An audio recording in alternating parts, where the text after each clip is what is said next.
War is inevitable. Peace must be maintained by those who have the knowledge, understanding, and power to do so. We all know the famous words by John Lennon: "Make love, not war." This is, in our opinion, a naive way of thinking. Love does not conquer all, certainly not terrorists or other threats to democracy. To defeat fundamentalists, we had to put words into action during the war in Iraq. When the US first announced to occupy Iraq, US showed leadership and visionary activeness. In the article written by Jeff Jacoby of the Boston Globe, he sums up the achievements that have been made in Iraq. He discusses whether the Iraq War has been worth it or not. The first point that he states is the fall of Saddam Hussein's regime, an important victory for the states. Even though the war has met a lot of criticism, 70% of the US population was in favor of the war in 2003. Even Democrats supported George W. Bush in his battle for democracy and freedom. Democrats such as Hillary Clinton and Joe Biden, who are now very much against the war.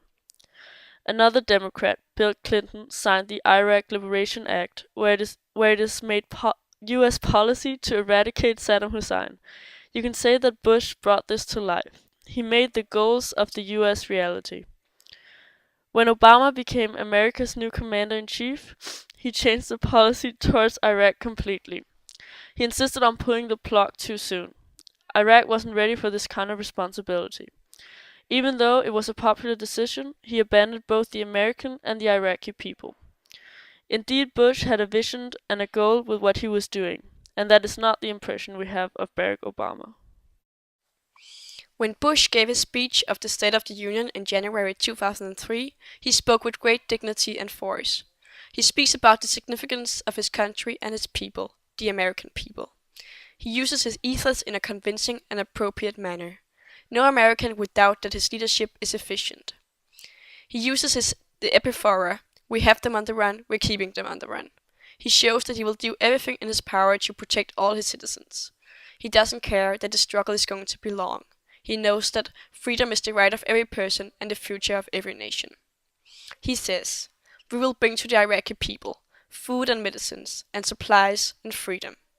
That is indeed what he has achieved, and he again mentions the importance of freedom for everyone, everywhere. He uses a trigathon to again show his rhetorical skills. It has been a pleasure to talk about the amazing President of the United States, ours truly, George W. Bush. Never before has a man acted so bravely and shown so much strength in an international conflict. Who knew that such a small man could achieve such great things?